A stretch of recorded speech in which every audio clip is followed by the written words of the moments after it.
सवेरे सवेरे न्यूज आई थी कि महाकुंभ में भगदड़ सी मच गई और कई लोग घायल भी हो गए और मरे भी हैं कई लोग। हाँ यार, आज तो है बड़ी अफसोसजनक है। और ये पहली बार तो हुआ नहीं है। अभी बीते दिनों ही एक घटना और हुई थी, उत्तराखंड में थी वो शायद। और अब ये प्रयागराज में हो गई। और ये तो होता ही रहेगा। अपना देश धार्मिक देश है और यहाँ पर धार्मिक समागम होते रहते हैं। साल में पता नहीं कितने धार्मिक प्रोग्राम होते हैं, कहीं बाबाओं के यहाँ, कभी नदियों पे, कभी कहीं कहीं कहीं। ऐसे देश बिना के होते हैं और लोग इकट्ठा होते हैं, आस्था में अंधे होते हैं। उनको थोड़े पता है कि क्या हो रहा, उनके साथ क्या हो रहा है, क्या होगा और वो क्या कर रही है। इस बात का थोड़े पता चलता है। अब जहाँ पर भी ये घटनाएं होती है, मरने वाले भी बेचारे आस्थावान होते हैं और मारने वाले भी। भले ही वो जानबूझ के नहीं मारते, लेकिन मरते तो उन्हीं के कारण है और मरते भी उन्हीं के पाँव के नीचे आके लोग।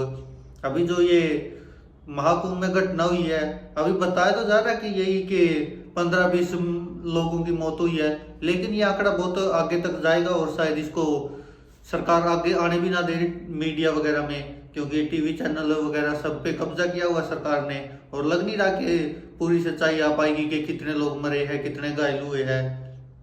तो हालांकि विपक्षी नेता भी इसकी निंदा कर रही है, सरकार भी कह रही है कि ये हो गया वो हो गया, लेकिन समस्या तो यही है ना, जब सरकार पूरी मंत्रिमंडल डुबकी लगा रहा है तब तो वहां पर भगदड़ नहीं मचती, कोई मंत्री नहीं मरता। हाँ, इसी से जुड़ी एक और वीडियो देखी मैंने कि एक महिला थी और रो रही थी, बीबीसी की न्यूज थी। तो वो कह रही थी कि जितने भी बड़े लोग या नेतागण आते हैं तो उनकी सिक्योरिटी होती है और हम जैसे लोगों की कोई सुरक्षा का वो क्यों नहीं होता। अरे सुरक्षा की छोड़ो, सुरक्षा तो छोड़ो, पर देश में वैसे ही नहीं है कुछ सुरक्षा वाला। तो ये तो अपना बस ठीक है, टैक्स वगैरह ज्यादा दे रहे हैं लोग तो देश चल रहा है, वरना देश के हालात तो बहुत बुरे हैं अपने, जिस तरह से चल रहा है पूरे देश में सिस्टम।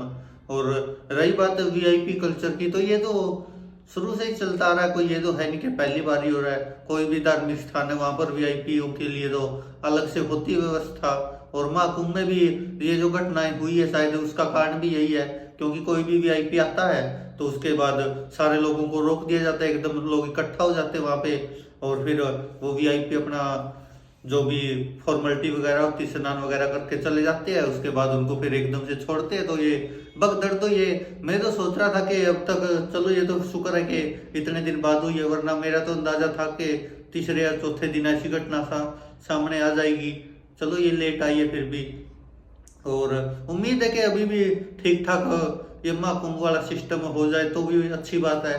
वरना अब सोचिए कि जिनके घर से परिवार से लोग मरे हैं, होते तो बेचारे यही है, गरीब लोग ही है बेचारे, जिनके पास कोई साधन नहीं होता, कोई व्यवस्था नहीं होती है ना।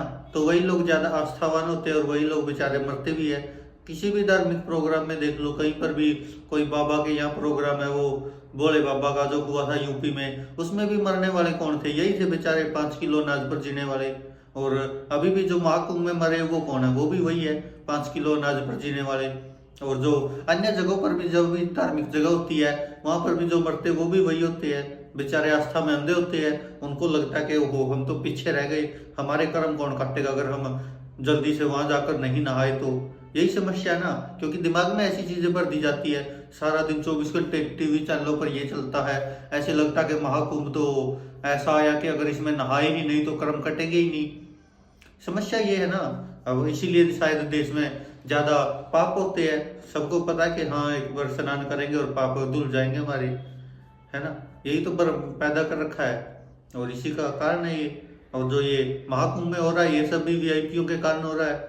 वहां पर वीआईपी होते हैं जो, उनके लिए तो पूरी व्यवस्था है सरकार की तरफ से, लेकिन आम लोगों के लिए, गरीब जनता के लिए क्या व्यवस्था है? जिनके वोटों से सरकार बनती है, जिनके वोटों से सांसद एमएलए चुने जाते हैं, उनके लिए तो कोई व्यवस्था नहीं है ना। वहां पर हमने देखा नहीं था। और ये तो आप ये देखो कि शायद टीवी चैनल वाला या न्यूज चैनल, हमारे देश की मीडिया तो कोई दिखा ही नहीं सकता कि वहां पर हालात कैसे है। ये चीजें भी हमने शायद बीबीसी पर ही देखी होंगी कि जो सच्चाई दिखा देते थोड़ी बहुत, कहते कि लोगों को 15-15, 20-20 किलोमीटर पैदल चलना पड़ता है तब जाके वो। अब बताइए, अगर कोई बुजुर्ग है, कोई ऐसा है, चाहे नॉर्मल ही भी इंसान हो, 15-20 किलोमीटर चलने के बाद क्या लगता है अगर वहां पर भगदड़ मची तो वो बचा पाएगा अपने आप को? कोई सवाल ही नहीं पैदा होता। और ये तो पहले से ही पता था।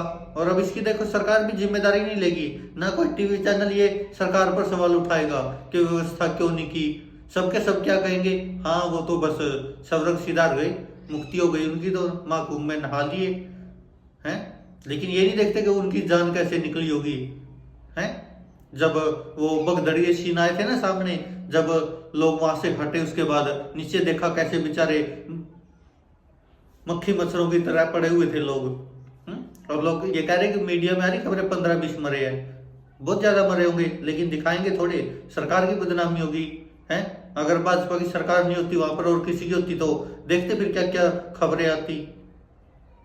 ये देखो ना कि भाजपा के खुद वाले ये मंत्री अभी कुछ दिन पहले ही क्या कह रहे थे कि महाकुंभ तो पहले भी हुआ था, अखिलेश यादव की सरकार होती थी, समाजवादी पार्टी की सरकार होती थी, तब भी महाकुंभ हुआ था, तब भी भगदड़ मच गई थी, ये हो गया था वो हो गया था, व्यवस्था नहीं कर पाई थी सरकार। तो अब क्या हुआ, अब व्यवस्था नहीं दिखाई दे रही किसी को। यही होता है हमारे देश में, आस्था में लोग अंधे होते बेचारे, उनको पता ही नहीं चलता कि हम क्या कर रहे हैं, क्यों कर रहे हैं। बस उनको ये होता कि हाँ जो उनको दिखा दिया जाता, जो मान्यताएं उनके आधार पर चलते जाते हैं। अब वहां पर करोड़ों लोग जा रहे हैं तो ये घटना होनी तो आम है और नॉर्मल सी बात है। और हमारे देश में कोई ना ये पहली घटना है और ना ये आखिरी घटना है, आगे भी मरेंगे लोग, ऐसे ही मरेंगे, इसी लायक है, और भी मरते जाएंगे। अभी क्या है, अभी तो ऐसे ही होता रहेगा, जनसंख्या इतनी बढ़ती जा रही है और सबको लग रहा है कि हाँ हमारे पाप वहां पे धुल जाएंगे, या हमारे ये बाबा पाप काट देगा, हमारे कर्म काट देगा। लोग आस्था में अंधे होते हैं और वहां पर कोई ऐसे अफवाह उड़ा देता है कि भगदड़ मच गई, ये हो गया वो हो गया, और उसके बाद भगदड़ सच में मच जाती है। यहाँ पर भी तो यही हुआ है। किसी ने तो अफवाह फैलाई है ना कि भगदड़ मच गई, वहां पर बैरिकेटिंग वगैरह की हुई थी, लोग जबरदस्ती घुसते चले गए हैं। वीआईपीओ के लिए तो सबसे अच्छी व्यवस्था की होती है। अब ये जब गृह मंत्री अमित शाह, राजनाथ सिंह, मुख्यमंत्री योगी आदित्यनाथ सिंह और ये सारे मंत्री गए, इतनी सारी डुबकियां लगा के आए, इनके सब में क्यों नहीं मची भगदड़, क्यों नहीं मरा इनमें से कोई? सब व्यवस्था की थी ना पुलिस प्रशासन ने, तो आम लोगों के लिए व्यवस्था क्यों नहीं करते? जब पता है कि यहाँ पर इतने लोग आने हैं, इतना कुछ होगा, पता है कि इतनी जनसंख्या है हमारे देश की है, पता है कि 150 करोड़ के आसपास जनसंख्या हो रही है, तो उनमें से कुछ करोड़ तो आएंगे ना यहाँ पे, तो उसके बाद भी फिर क्यों नहीं कोई ये व्यवस्था ही करता? ठीक है, अब सवाल सरकार पर उठाने की बजाय लोग कहेंगे कि ये तो लोगों की गलती है ना। हाँ लोगों की गलती होती है, लेकिन कभी भी ऐसी भगदड़ में कोई वीआईपी क्यों नहीं मरता? ये भी लोगों की गलती होती है। आम लोगों की जिंदगी की कोई कीमत ही नहीं है। क्या हो गया, मर गए तो 20-25, यही कहेंगे ना अब लोग, यही कहेंगे जो सरकार के समर्थक है, वो थोड़े मानेंगे इस बात को कि यहाँ पे गलत हुआ है। वो तो यही कहेंगे बस कि हाँ क्या हो गया, अगर 10 करोड़ों में से 10 लोग मर गए तो, है ना। क्यों? क्योंकि जब तक खुद के घर से कोई नहीं मरता है तो किसी का एहसास थोड़ी होता कि वहां पे क्या हुआ क्या नहीं हुआ। वो बोले बाबा वाला प्रकरण हुआ था, कितने लोग मरे थे हैं, तो बोले बाबा को अरेस्ट किया गया है, किसी को कुछ सजा हुई है? थोड़े दिन बस मीडिया में न्यूज चली, उसके बाद किसी को कुछ पता चला कि क्या हुआ उनका? लेकिन जो मर गए बेचारे मर गए, उनकी तरफ कौन ध्यान देता है? वो तो गए हैं। उसके बाद फिर लोगों ने ये सवाल उठाए कि ये सरकार है, ये विपक्ष है। अरे सरकार तो छोड़ो, विपक्ष ने भी नहीं सवाल उठाए भोले बाबा पे। तो क्यों?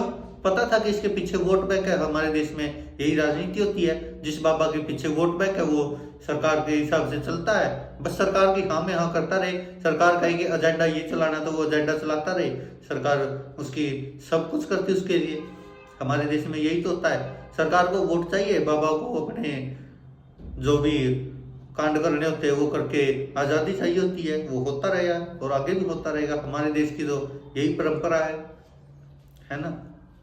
और महाकुंभ में भी ये हुआ, जो किसी से फर्क थोड़ी पड़ेगा, किसी को कुछ नहीं पड़ने वाला। बस 1-2 दिन ये तो ऐसी धार्मिक जगह पर वो ये घटना, ज्यादा न्यूज भी नहीं चलेगी इसकी, और कुछ न कुछ और आ जाएगा, कोई IITN वाला बाबा आ जाएगा, कोई मोनालिसा आ जाएगी, किसी की आंखें सुंदर लगेगी, लोगों को भूल जाएंगे। बस यही सब होता रहा है हमारे देश में, किसी को कोई फर्क नहीं पड़ने वाला। और हमारा देश इसी लायक है, जो हो रहा है उसमें सही है, जो हो रहा है ना लोगों के साथ वो भी उसी लायक है। और कभी नहीं सुधरने वाले हालात अपने देश के, क्योंकि बार बार दुनिया में डंका बज रहा है लेकिन देश में लंका लगी पड़ी है। किसी को फिक्र थोड़ी है। कोई सवाल करता है कि डॉलर इतना महंगा होता जा रहा है, रुपया गिरता जा रहा है? किसी को कोई फिक्र नहीं है, कुछ नहीं लेना देना किसी को।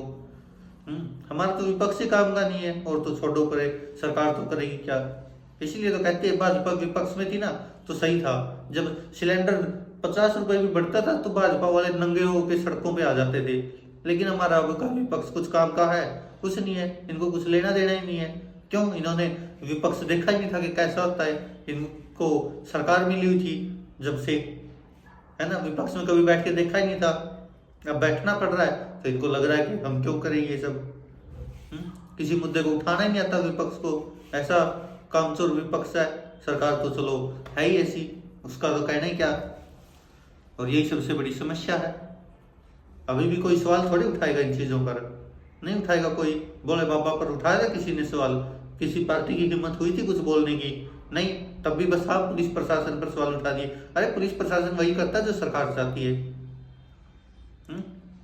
सरकार चाहती है भोले बाबा को जेल में पटकना और लंबा गिर के जूत मारने, तो क्या पुलिस मारती? नहीं मारती। लेकिन नहीं, क्यों? क्योंकि वोट उसके पीछे। वोट थोड़े खराब करेगी सरकार या विपक्षी पार्टियां। आज भी हमारे देश में यही चलता है। वोटों के लिए कुछ भी कर सकती है सरकार भी और विपक्षी पार्टियां भी। बस सब एक ही सिक्के के दो पहलू है। अब जब वो विपक्ष में होंगे, वो सरकार में होंगे, तब भी यही सब होता रहेगा। और यही हो रहा है। और महाकुंभ में हुआ जो, वो भी उसी का नतीजा है। और अभी क्या, मैं तो ये सोच रहा हूँ कि चलो ये तो हो गया जो हो गया, आगे ठीक ठाक खत्म हो जाइए तो भी अच्छी बात है। क्या पता आगे भी भगदड़ मच जाए। तसल्ली थोड़ी है। अब कोई ये थोड़ी कि वहां पे संज्ञान लिया जाएगा, कुछ नहीं होने वाला। जब पता है कि सरकार को हाँ ये सब समस्याएं होती है, ऐसा हो सकता है। जिस अस्पताल में वो पहुंचे थे, वहां के जो घायल थे या जो लाशें थी वो नीचे पड़ी थी, उनको बेचारों को बेड तक नहीं मिला हुआ था।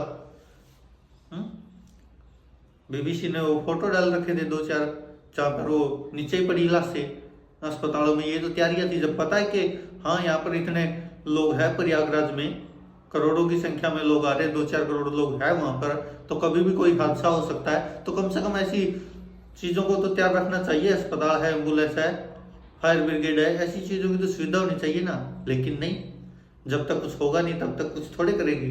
क्यों? वहां पर तो हम भगवान को मनाने जा रहे हैं, वहां पे ऐसे हादसे थोड़े होंगे। लेकिन ये नहीं देखते कि इतनी संख्या में लोग आ रहे हैं तो कुछ ना कुछ तो हो ही सकता है, उसके लिए तैयारियां तो रखनी चाहिए। लेकिन नहीं रखते, और यही कारण है, हादसे पे हादसे होते रहते हैं। ये कोई पहला हादसा थोड़े है और आखिरी थोड़े है, आगे भी होंगे।